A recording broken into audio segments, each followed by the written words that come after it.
எங்களுக்கு எல்லாமே பிரச்சனையாக இருக்கிறது. ஆனால் நாங்கள் பொருளாதாரம் எங்களுக்கு தீர்ந்து விட்டது என்ற கனவுலகில் இருப்போமாக இருந்தால் எதிர்காலத்தில் எங்களை அறியாமலே எங்களுடைய அதிகாரங்களை முற்றாக கபலீகரம் செய்துவிடுவார். இளைய தலைமுறையில் அப்படியான எண்ணங்கள் குடிகொள்ளக்கூடாது. அந்த நிலைக்கு வயது முதிர்ந்த முதியவர்கள் விடக்கூடாது. தொடர்ந்து பாராளுமன்ற கதிரையில் பல தடவை தோற்று திரும்ப திரும்ப தாங்கள் அந்த தேர்தலில் நிற்போம் என்று நினைக்கிற தமிழ் முதியவர்களும் வடகிழக்கில் இருந்து ஒரு புறம் ஒதுங்கி இளையவர்களுக்கு வழிவிட வேண்டும். தேசியத்தில் பற்றுறுதி உடையவர்கள், விலை போகாதவர்கள், இனத்தை காட்டி கொடுத்து தன்னுடைய சுயலாபத்தை முன்னகர்த்த கூடாது என்று நினைக்கிற முன்னுதாரணமான இளைஞர்களை களத்தில் இறக்கவும்.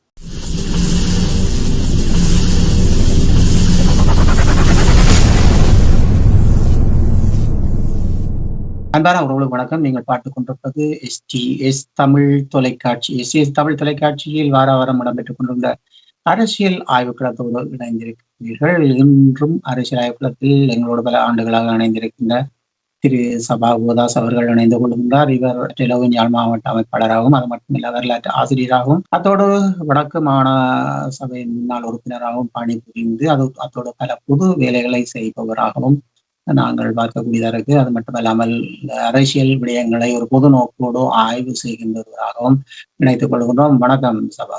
வணக்கம் தேவாண்ணா. இந்த ஜனாதிபதி தேர்தல் நிலைப்பாடுகள் எதிர்பார்த்ததுக்கு மாறாக வந்திருக்கின்றது. இந்த வாரத்தவரோடு நாங்கள் தொடர்ந்து இதை பற்றி கதைத்துக் கொள்வோம். நடைபெற்ற ஜனாதிபதி தேர்தலின் பின்பாக நாங்கள் முதல் தடவையாக இந்த ஆய்வு களத்தில் கலந்து கொள்கிறோம்.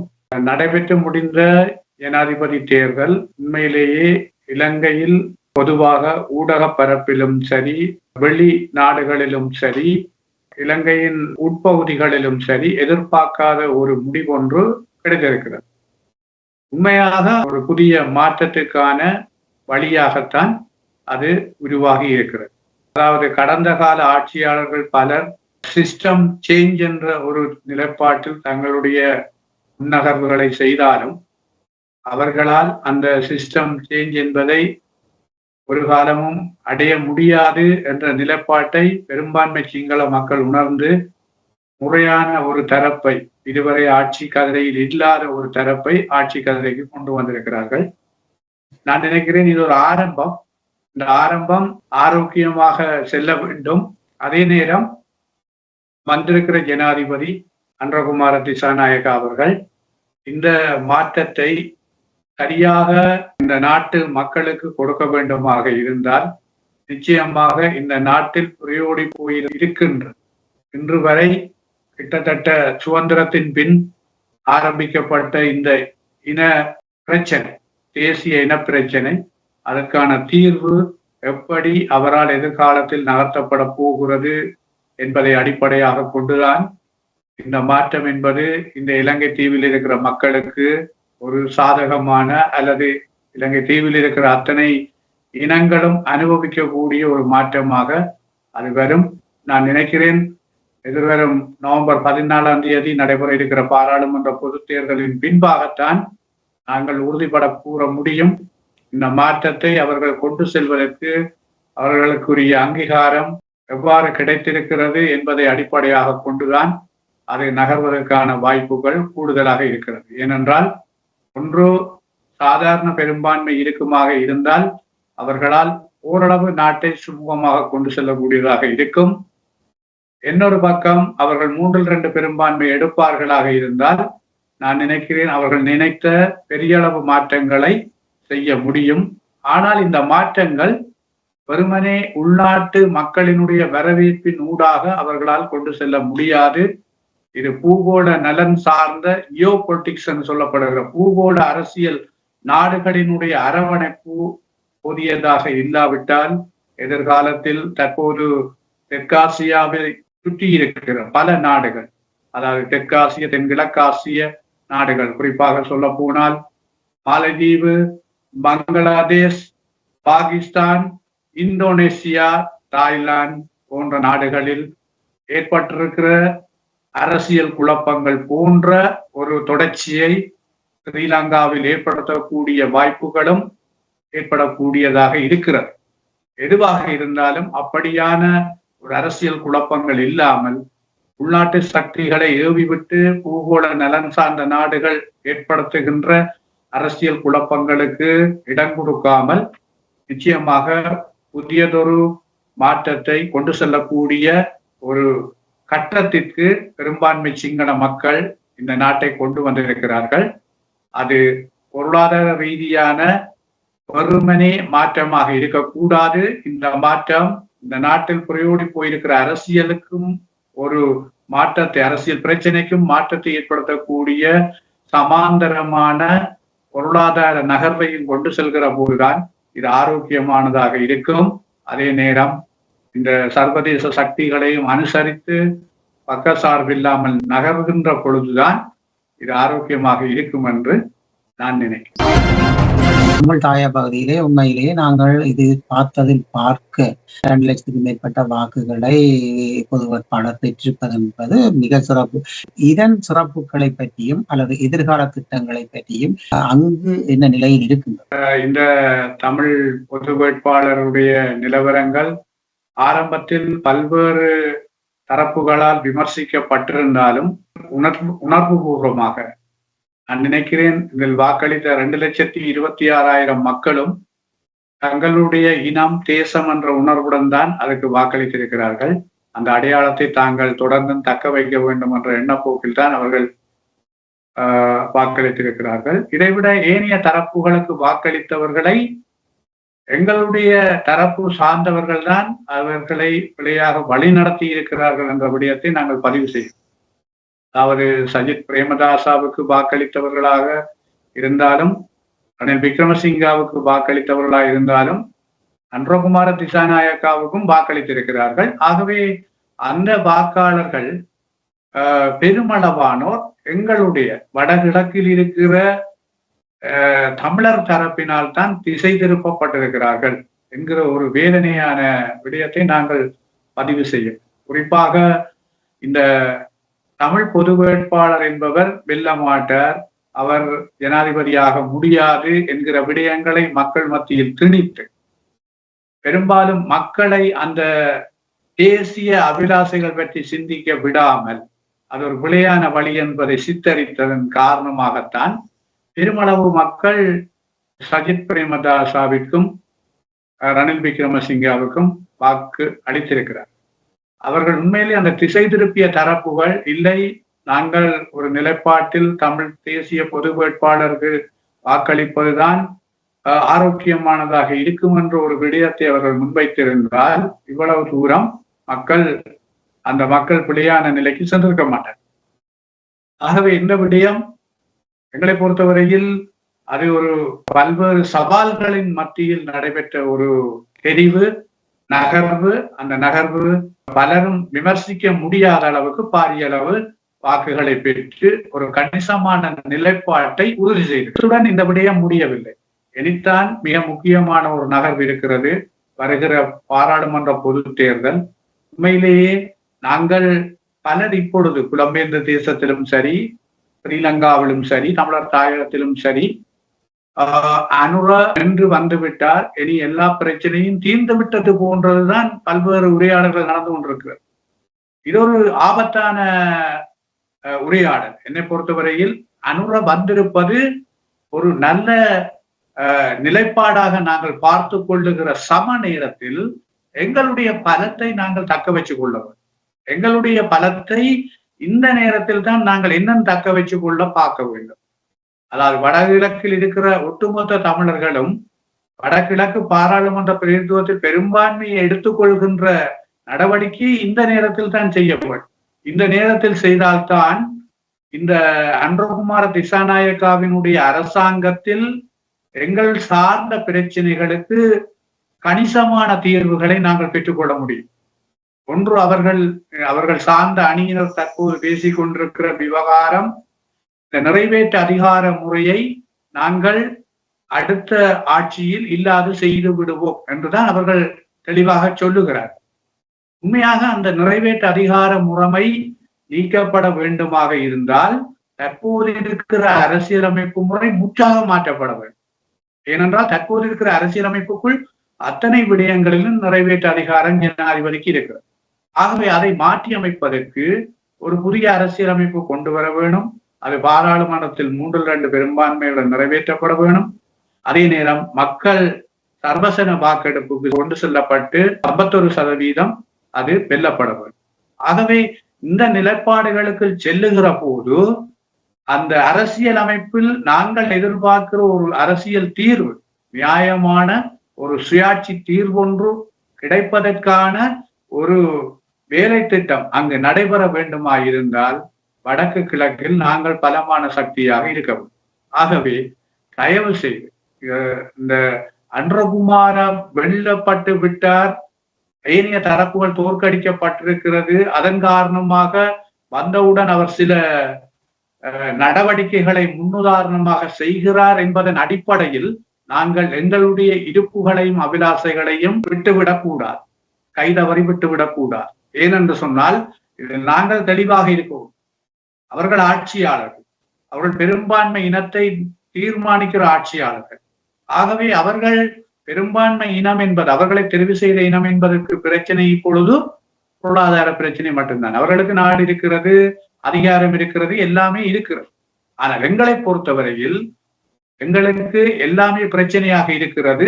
ஆனால் நாங்கள் பொருளாதாரம் எங்களுக்கு தீர்ந்து விட்டது என்று கனவுலகில் இருப்போமாக இருந்தால் எதிர்காலத்தில் எங்களை அறியாமலே இந்த தரப்புகள் எங்களுடைய அதிகாரங்களை முற்றாக கபலீகரம் செய்துவிடுவார். அது ஒரு ஆபத்து இருக்கிறது, அந்த ஒரு ஆபத்து இருக்கிறது. அது இளைய தலைமுறையில் அப்படியான எண்ணங்கள் குடிகொள்ளக்கூடாது. அந்த நிலைக்கு வயது முதிர்ந்த முதியவர்கள் விடக்கூடாது.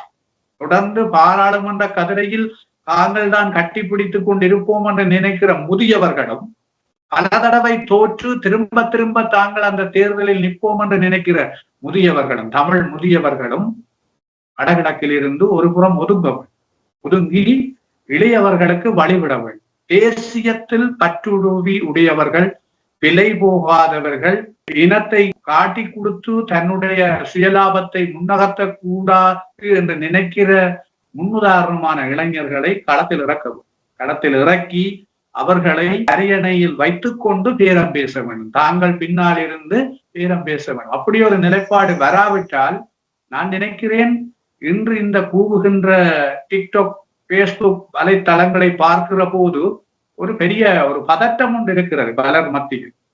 இது சில வேளைகளில் எதிர்மறையாக முடிந்து விடுமா? ஏனென்றால் அன்றகுமாரா வென்றதை நான் சிலருடைய பதிவுகளை பார்க்கிற போது எங்களுக்கு தமிழீழம் கிடைத்த மாதிரி தான் பதிவுகள் போடுகிறேன். வென்றதை நாங்கள் வரவேற்க வேண்டும். கண்டிப்பாக அப்படி ஒரு மாற்றங்கள் கொண்டு வர வேண்டும். நாட்டில் ஊழல் இல்லாத, அதாவது நேர்மையான ஒரு பொருளாதார முன்னேற்றம் உடைய, அதாவது பொருட்களினுடைய விலைவாசிகள் உயர்வில்லாத ஒரு சரியான ஆட்சி முறை கட்டாயம் தேவை. இப்படியான ஒரு அரசியல் இயக்கத்தை தான் நாங்கள் பறிகொடுத்திருக்கிறோம். அதை நாங்கள் மறந்துவிடக் கூடாது. இப்படியான ஒரு ஆரோக்கியமான அரசியல் இயக்கம், விடுதலை போராட்ட இயக்கத்தை நாங்கள் இழந்திருக்கிறோம். இன்றைக்கு இழந்து 14 ஆண்டுகள் கடந்து கொண்டிருக்கிறது. ஆகவே நாங்கள் இளிச்சவாயர்களாக அவர்கள்தான் இதை செய்கிறார்கள், இதை யாரும் செய்யவில்லை என்று நாங்கள் புகழாரம் சூடக்கூடாது. நாங்களும் அதை செய்திருக்கிறோம், அதை செய்து காட்டி இருக்கிறோம். அன்று பின்னடைவுக்கு, அது அழிவுக்கும் இதே தரப்புகள் தான் காரணமாக இருந்திருக்கிறார்கள் பக்கபலமாக.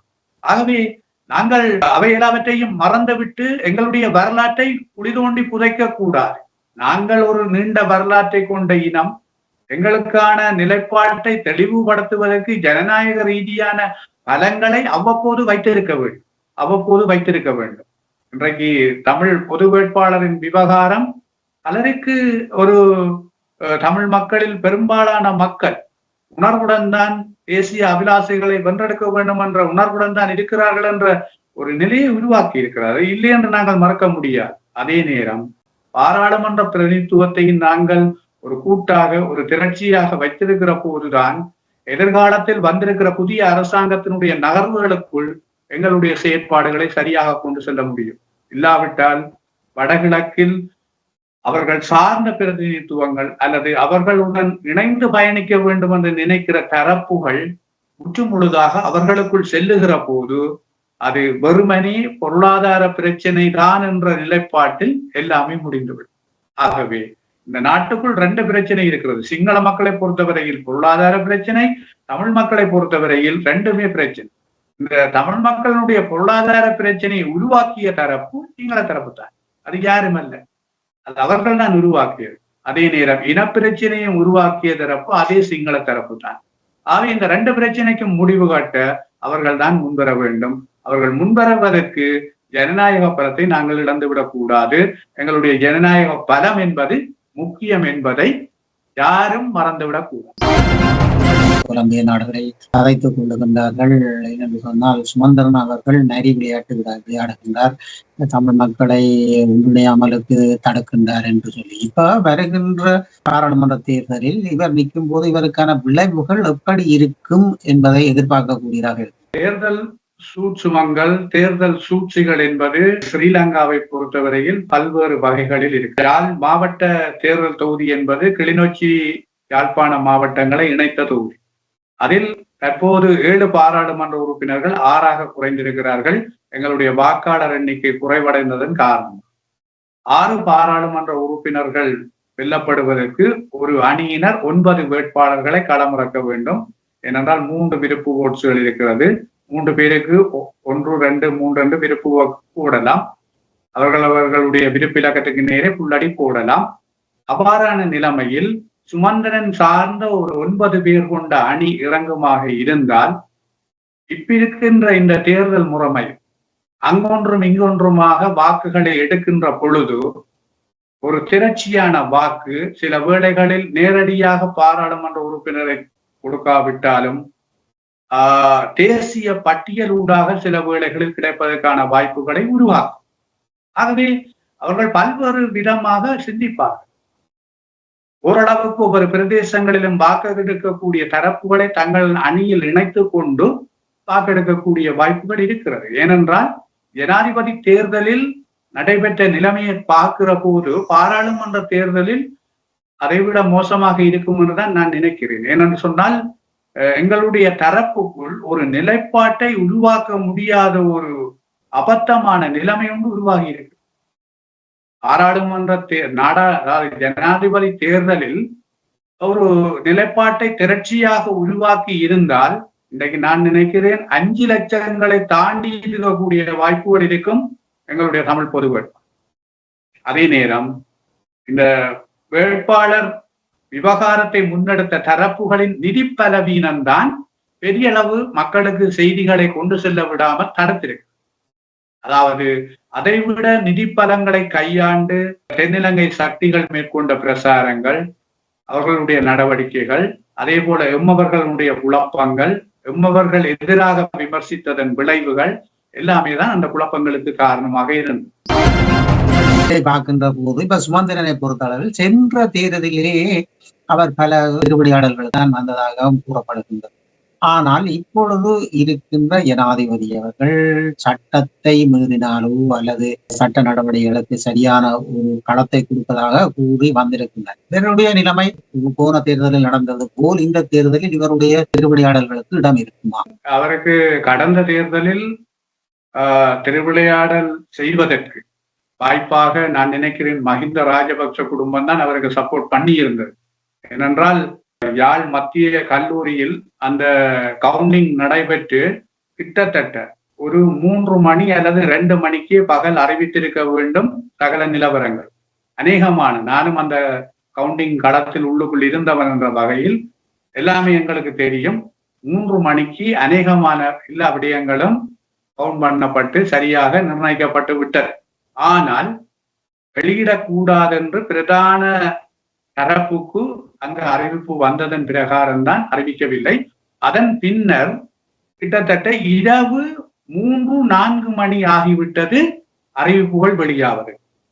ஆகவே அந்த இரவு 4 மணி வரையும் அந்த நிகழ்வு பின்தள்ளப்பட்டதுக்கான காரணம் கிளிநொச்சியில் பாராளுமன்ற உறுப்பினர் ஸ்ரீதரன் அவர்களுக்கு தனித்த நம்பருக்கு அடிக்கப்பட்ட வலை பேப்பர்கள், குறிப்பாக அந்த வலை பேப்பர்களில் தான் பின்னர் இவருடைய இலக்கங்களும் இணைக்கப்பட்டு இவருடைய வாக்குகள் சரியாக அந்த பாராளுமன்ற உறுப்பினராக தெரிவு செய்யப்படுகிற நிலைக்கு வந்ததன் பிற்பாடு, உறுதி செய்ததன் பிற்பாடுதான் வெளியிடப்பட்டது யார் யார் வென்றிருக்கிறார்கள். ஆனால் அதற்கு முன்பாகவே அவர் தோற்கடிக்கப்பட்டு விட்டார், இப்படி ஒரு நிகழ்வு நடக்கிறது என்று பலருக்கு, முக்கியமானவர்களுக்கு தெரிந்திருக்கிறது.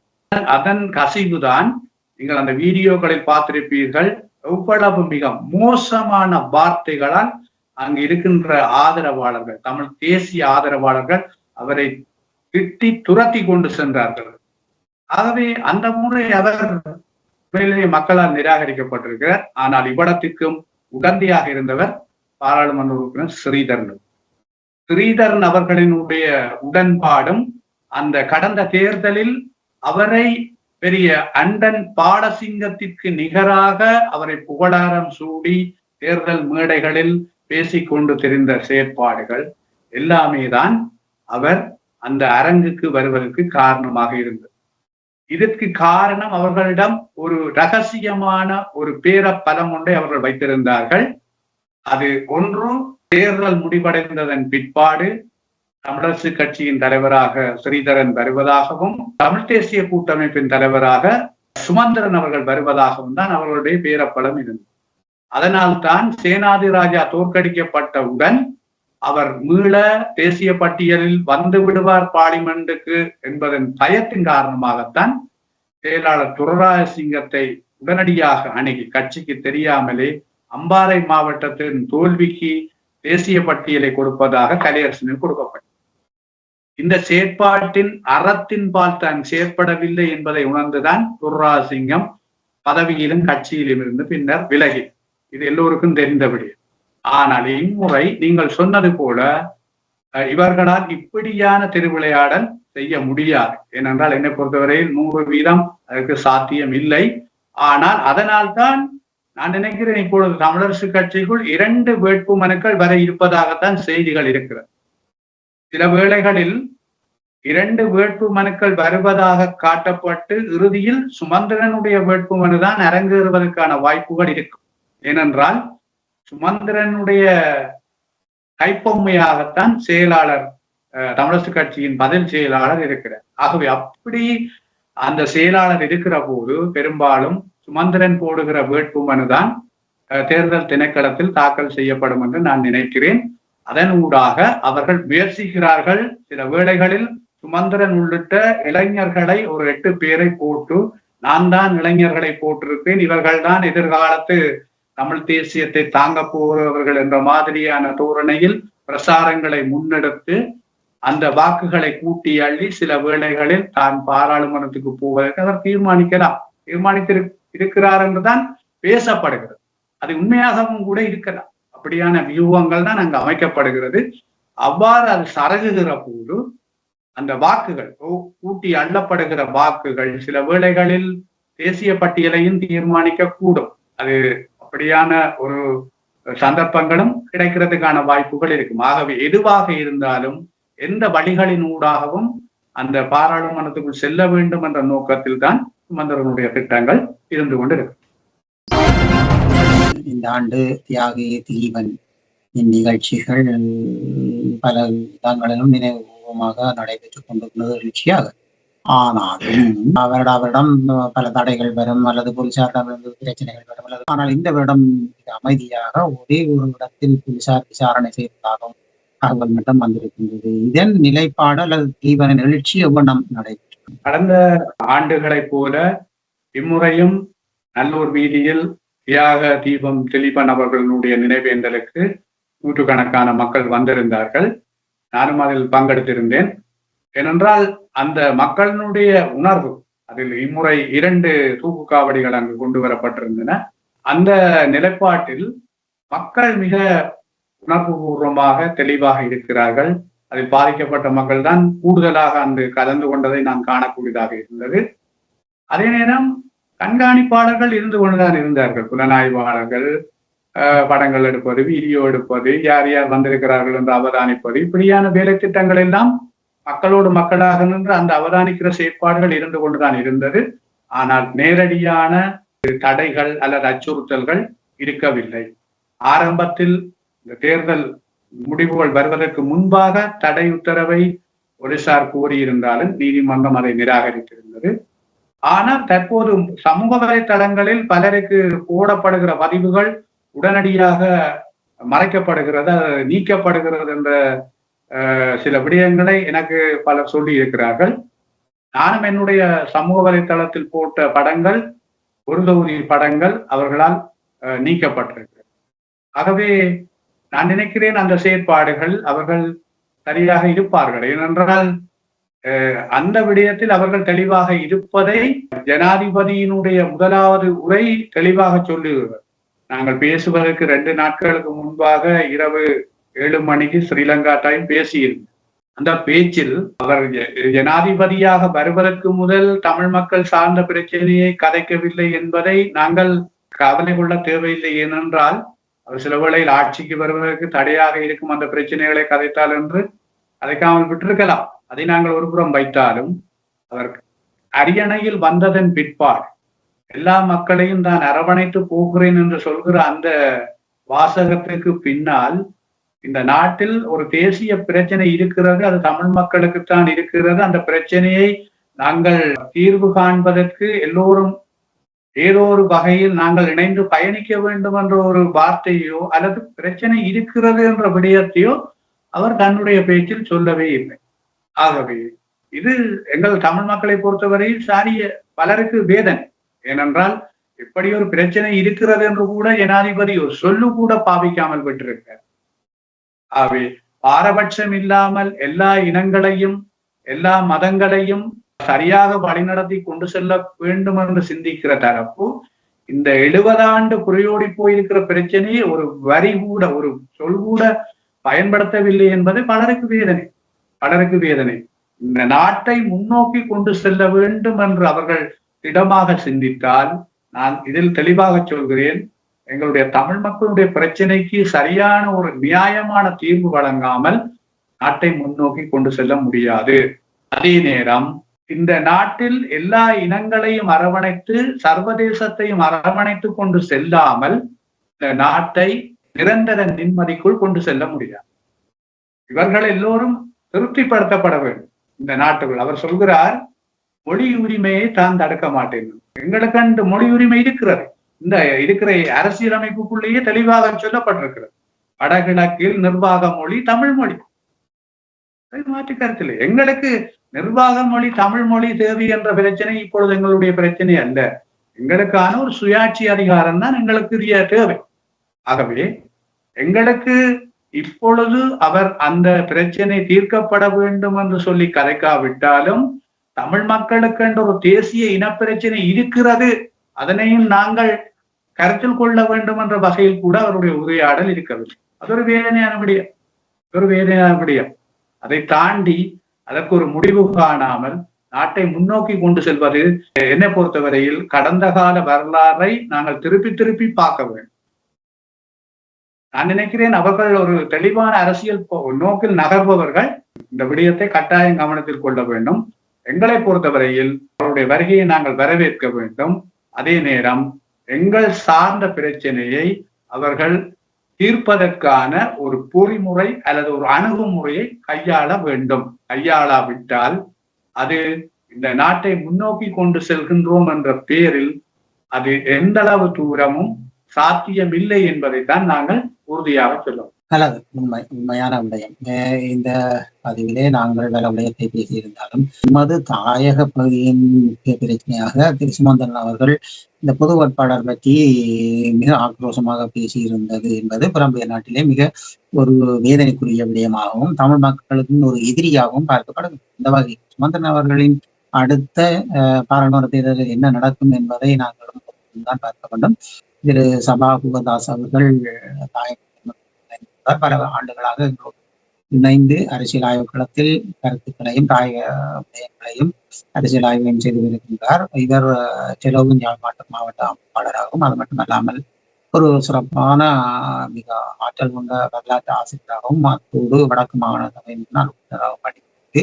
அது மட்டுமல்லாமல் பல பொது சேவைகளை ஆற்றி வருகின்றவராகவும் தன்னால் முடிந்த பொது சேவைகளையும் புலம்பெயர் நாட்டிலிருந்து போகின்ற பொது சேவைகளையும் சிறப்பாக செய்து பணிபுரிகின்ற ஒருவராகவும் நாங்கள் பார்க்கக்கூடியதாக இருக்கிறோம். அந்த வகையிலே இன்று அரசியல் ஆய்வு களத்தில் நீங்கள் இணைந்து கொண்டமைக்கு நன்றி சகோதரர் அவர்களே. அடுத்த அரசியல் ஆய்வு களத்தில் நன்றி தேவாண்ணா. நேயர்கள் அனைவருக்கும் நன்றி. அரசியல் ஆய்வு களத்தில் இன்று சிறப்பாக எங்களோடு இணைந்திருந்து பல விடயங்களை விடயங்களை தந்தமையிட்டு நன்றிகளை கூறுகின்றோம். அடுத்த அரசியல் ஆய்வு களத்தில் நாங்கள் இன்னும் மேலதிகமான விடயங்களை இணைத்துக் கொள்வோம் என்று கூறிக்கொண்டு உங்களிடமிருந்து விடைபெறுகிறோம். நன்றி.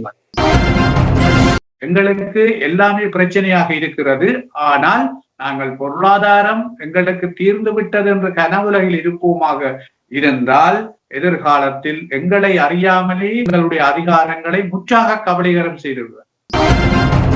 இளைய தலைமுறையில் அப்படியான எண்ணங்கள் குடிகொள்ளக்கூடாது. அந்த நிலைக்கு வயது முதிர்ந்த முதியவர்கள் விடக்கூடாது. தொடர்ந்து பாராளுமன்ற கதிரையில் பல தடவை தோற்று திரும்ப திரும்ப தாங்கள் அந்த தேர்தலில் நிற்போம் என்று நினைக்கிற தமிழ் முதியவர்களும் வடகிழக்கில் இருந்து ஒரு புறம் ஒதுங்கி இளையவர்களுக்கு வழிவிட வேண்டும். தேசியத்தில் பற்றுறுதி உடையவர்கள், விலை போகாதவர்கள், இனத்தை காட்டி கொடுத்து தன்னுடைய சுயலாபத்தை முன்னகர்த்த கூடாது என்று நினைக்கிற முன்னுதாரணமான இளைஞர்களை களத்தில் இறக்கவும்.